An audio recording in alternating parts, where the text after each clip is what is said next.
बहुत बहुत स्वागत है दोस्तों, एक बार फिर से आप सभी को आपके अपने इस YouTube चैनल आर के क्लासेज में। तो दोस्तों आज की इस वीडियो में आप लोग देख सकते हैं कि रासायनिक समीकरण को संतुलित कैसे करें। जी हाँ दोस्तों, अगर आप सच में रासायनिक समीकरण को संतुलित करना चाहते हैं तो आज की इस वीडियो को फुल वॉच कीजिए। दोस्तों आज की इस वीडियो देखने के बाद आप जिंदगी में कभी नहीं भूलोगे कि रासायनिक समीकरण को कैसे संतुलित किया जाता है। तो दोस्तों आज की इस वीडियो में हमने 3 समीकरण को लाए हैं। कितने? तो 3 समीकरण को लाए हैं। अगर आप इस 3 समीकरण को देख लेते हैं कि कैसे संतुलित किया जा रहा है तो आप किसी भी कठिन से कठिन समीकरण को संतुलित कर लेंगे।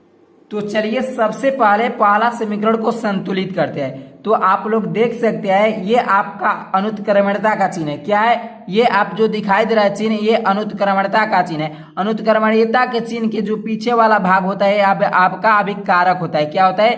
तो अभिकारक होता है। और अनुत्क्रमणिता चिन्ह के जो आगे वाला भाग होता है आपका उत्पाद होता है। तो संतुलित का मतलब ये हुआ दोस्तों कि जितना अभिकारक में तत्वों की संख्या है उतना ही आपको उत्पाद में तत्वों की संख्या होनी चाहिए। मान लीजिए कि आपका अभिकारक में H जो है 3 है, ठीक है। H मतलब हाइड्रोजन, हाइड्रोजन जो है 3 है तो उत्पाद में भी आपका जो होना चाहिए हाइड्रोजन 3 ही होना चाहिए। तो सबसे पहले इसको लिखते हैं। किस प्रकार लिखना है आपको ध्यान पूर्वक देखिए। आपको H है, H मतलब हाइड्रोजन हुआ, तो हाइड्रोजन के लिख लेना है। हाइड्रोजन आपको कितना है? ध्यान दो, हाइड्रोजन यहाँ पर कुछ नहीं है तो यहाँ पर 1 है। क्या है? तो हाइड्रोजन आपका कितना है? तो हाइड्रोजन जो आपका है दोस्तों 1 है, ठीक है। आपको इस प्रकार लिख लेना है। और N जो है आपका नाइट्रोजन है। क्या है? N नाइट्रोजन है। N आपको कितना है दोस्तों? तो N जो है 1 है। कितना है? N 1 है, नाइट्रोजन 1 है। और ऑक्सीजन जो देख रहे हैं आप 3 है। ऑक्सीजन कितना है? 3 है। तो ऑक्सीजन को लिख लीजिए, ऑक्सीजन 3 है, ठीक है। आपको इसको एक ग्रुप बना लीजिए, ठीक है। आपको इसको एक ग्रुप बनाना पड़ेगा। ध्यान दो, आपको प्लस के बाद ग्रुप बदल जाता है। ये एक ग्रुप हो गया और ये जो है एक ग्रुप हो गया, ठीक है। तो इसको एक ग्रुप में लिखेंगे और इसको एक ग्रुप में, तो इसको अलग लिखना पड़ेगा। तो सी है, क्या है? कैल्शियम है।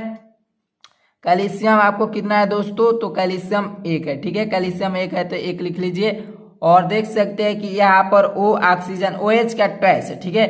तो यहाँ पर O ऑक्सीजन है तो ऑक्सीजन यहाँ पर कितना है? 1 है। और ये ट्वाइस है, इसका मतलब इससे 2 से मल्टीप्लाई होगा। तो ऑक्सीजन 1 है, 1 में जब 2 से गुणा करेंगे तो कितना हो जाएगा? तो ऑक्सीजन 2 हो जाएगा, ठीक है। तो आपको यहाँ पर लिखना पड़ेगा ऑक्सीजन 2, ठीक है।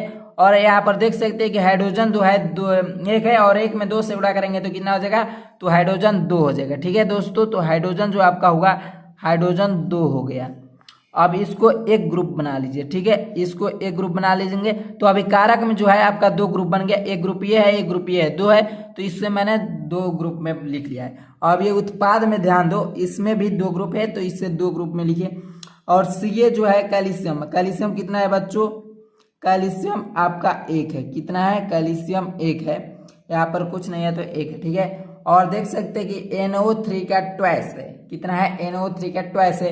तो ये जो है N आपका नाइट्रोजन है, ये यहाँ पर 1 है। 1 में जब 2 से मल्टीप्लाई करेंगे तो कितना हो जाएगा? 2 हो जाएगा। तो आपका नाइट्रोजन जो होगा दोस्तों कितना हो जाएगा? तो नाइट्रोजन 2 हो जाएगा। आप देख सकते हैं कि यहाँ पर ऑक्सीजन 3 है और 3 में जब 2 से गुणा करेंगे तो कितना हो जाएगा? 3 दूनी 6 हो जाएगा। तो ऑक्सीजन जो आपका होगा ये 6 हो जाएगा। तो इसको आप एक ग्रुप बना लीजिए। अब आगे जो देख सकते हैं आपका क्या है? हाइड्रोजन, हाइड्रोजन आपको देख सकते हैं कि यहाँ पर 2 है। तो हाइड्रोजन आपको 2 है तो यहाँ पर 2 लिख लीजिए।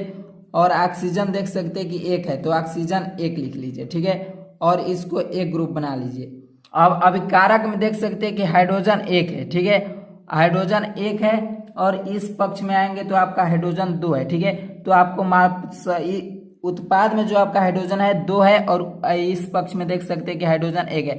तो सबसे पहले आपको क्या करना पड़ेगा? 2 से मल्टीप्लाई कर देना है। जब 2 से मल्टीप्लाई करेंगे तो न कि केवल हाइड्रोजन में 2 से गुणा होगा, इस ग्रुप के सारे तत्वों में 2 से गुणा हो जाएगा। हाइड्रोजन 1 है, 2 से गुणा करेंगे तो कितना हो जाएगा? हाइड्रोजन आपका 2 हो जाएगा। और नाइट्रोजन में 1 में 2 से गुणा करेंगे तो 2 हो जाएगा। और ऑक्सीजन 3 है और 2 से गुणा करेंगे तो ऑक्सीजन आपका कितना हो जाएगा? 6 हो जाएगा, ठीक है। अब देख सकते हैं कि नाइट्रोजन आपका जो है ये इस अभिकारक में 2 है और इस पक्ष में देख सकते हैं कि नाइट्रोजन जो है 2 है, ठीक है। और ऑक्सीजन देख सकते हैं 6 है, इस पक्ष में ऑक्सीजन भी 6 है, ठीक है। और आप देख सकते हैं कि कैल्शियम जो है 1 है और इस पक्ष में भी कैल्शियम 1 है, तो ठीक है। ऑक्सीजन इस पक्ष में 2 है और ऑक्सीजन 1 है। तो सबसे पहले आपको क्या करना पड़ेगा, 2 से गुणा करना पड़ेगा। जब 2 से गुणा करेंगे तो हाइड्रोजन कितना हो जाएगा, 4 हो जाएगा और ऑक्सीजन कितना हो जाएगा, 2 हो जाएगा। अब एक बार अभिकारक के सारे तत्वों को देख लीजिए और उत्पाद के सारे तत्वों को देख लीजिए कि कितना है, ठीक है। तो आप देख सकते हैं कि हाइड्रोजन 2 है और यहाँ पर भी 2 है, तो हाइड्रोजन 2 कितना हो गया, 4 हो गया। अभिकारक में जो आपका हाइड्रोजन है वो 4 है। तो अब उत्पाद में देखिए कि हाइड्रोजन कितना है, तो उत्पाद में देख सकते हैं कि हाइड्रोजन जो आपका है 4 है, ठीक है। हाइड्रोजन जो है आपका संतुलित है। अब देख सकते हैं कि नाइट्रोजन जो आपका है इसमें 2 है, नाइट्रोजन अभिकारक में 2 है और उत्पाद में देखेंगे तो नाइट्रोजन आपका 2 है, ठीक है, नाइट्रोजन भी। और ऑक्सीजन देख सकते हैं कि यहाँ पर ऑक्सीजन 6 है, यहाँ पर ऑक्सीजन 2 है, तो 6 2 कितना हो गया, 8 हो गया। ऑक्सीजन जो है आपका 8 है और इस पक्ष में देख सकते हैं कि ऑक्सीजन यहाँ पर 6 है और यहाँ पर 2 है, तो 6 2 कितना हो गया, 8 हो गया। ऑक्सीजन भी ठीक है। और देख सकते हैं कि कैल्शियम, कैल्शियम कितना है दोस्तों, तो 1 है और इस पक्ष में देखेंगे तो कैल्शियम आपका 1 है। तो जो ये समीकरण है संतुलित हो गया। तो आप देखेंगे कि किसमें किसमें गुणा हुआ है। तो आप देख सकते हैं कि अभिकारक पक्ष में ग्रुप नंबर 1 में जो है 2 से गुणा हुआ है, यानी HNO3 में 2 से गुणा हुआ है, तो आपको यहाँ पर 2 से गुणा कर देना है, ठीक है। और देख सकते हैं कि उत्पाद में आपका दूसरे ग्रुप में 2 से गुणा है, यानी H2O, यानी जल में 2 से गुणा हुआ है, तो आपको जल के आगे 2 से मल्टीप्लाई कर देना है। आपका ये जो समीकरण तैयार हुआ है ये आपका संतुलित हो गया है, ठीक है। अब 2 नंबर आपका समीकरण क्या है दोस्तों, तो 2 नंबर में जो दिया है उसे सबसे पहले लिखेंगे। बेरियम आपका कितना है दोस्तों, तो बेरियम आपका 1 है, बीए आपका कितना है, 1 है। और क्लोरीन कितना है, तो क्लोरीन 2 है, तो क्लोरीन 2 लिख लेंगे और इसे एक ग्रुप में बना लेंगे, ठीक है। अगला देख सकते हैं कि हाइड्रोजन कितना है, हाइड्रोजन 2 है, तो हाइड्रोजन 2 लिख लेंगे। और सल्फर कितना है दोस्तों, तो सल्फर 1 है, तो सल्फर 1 लेंगे। और ऑक्सीजन कितना है, 4 है, तो 4 लिख लेंगे, ठीक है। इसको एक ग्रुप बना लेंगे। और उत्पाद में देख सकते हैं कि बेरियम आपका कितना है, तो बेरियम 1 है। सल्फर कितना है, तो सल्फर 1 है। और ऑक्सीजन कितना है, तो ऑक्सीजन भी 4 है, ठीक है। इससे एक ग्रुप बना लीजिए। और HCl देख सकते हैं कि हाइड्रोजन कितना है, तो हाइड्रोजन 1 है। क्लोरीन Cl कितना है, 1 है। इसे एक ग्रुप बना लीजिए। अब चलिए संतुलित करते हैं। आप देख सकते हैं कि बेरियम जो है आपका इस अभिकारक पक्ष में 1 है, ठीक है। बेरियम अभिकारक पक्ष में 1 है और उत्पाद पक्ष में भी 1 है, ठीक है। बेरियम तो ठीक है बराबर है। और क्लोरीन इस पक्ष में 2 है और इस पक्ष में क्लोरीन देख सकते हैं कि 1 है। तो आपको सिंपल सा इस ग्रुप में 2 से गुणा करना पड़ेगा, ठीक है। जब 2 से गुणा करेंगे तो ना कि केवल क्लोरीन में होगा, इस ग्रुप के सारे तत्व से गुणा हो जाएगा, ठीक है। तो हाइड्रोजन में 2 से गुणा करेंगे 2 हो जाएगा और क्लोरीन में 2 से 2 गुणा 2 हो जाएगा, ठीक है।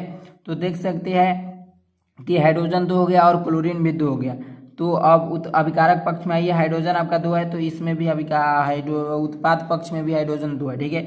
सल्फर 1 है, तो सल्फर 1 है। ऑक्सीजन 4 है, तो ऑक्सीजन आपका 4 है, ठीक है। देख सकते हैं कि बेरियम जो अभिकारक पक्ष में है आपका 1 है और इस पक्ष में भी बेरियम जो है आपका 1 है, ठीक है। और क्लोरीन 2 है और उत्पाद पक्ष में भी क्लोरीन आपका 2 है, ठीक है।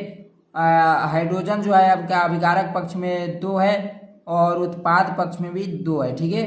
और सल्फर 1 है, तो इस पक्ष में भी सल्फर 1 है। ऑक्सीजन 4 है, तो ऑक्सीजन 4 है। दोस्तों अगर वीडियो अच्छी लगी तो वीडियो को लाइक कर दीजिए। चैनल पर पहली बार आए तो प्लीज दोस्तों चैनल को सब्सक्राइब कर लीजिए, साथ ही बेल आइकन की घंटी को भी हिट कर लीजिए। तो देख सकते हैं कि उत्पाद पक्ष में ग्रुप नंबर 2 में 2 से गुणा हुआ है, यानी HCl में जो आपका 2 से गुणा हुआ है, तो HCl के आगे कितना से 2 से गुणा कर दें।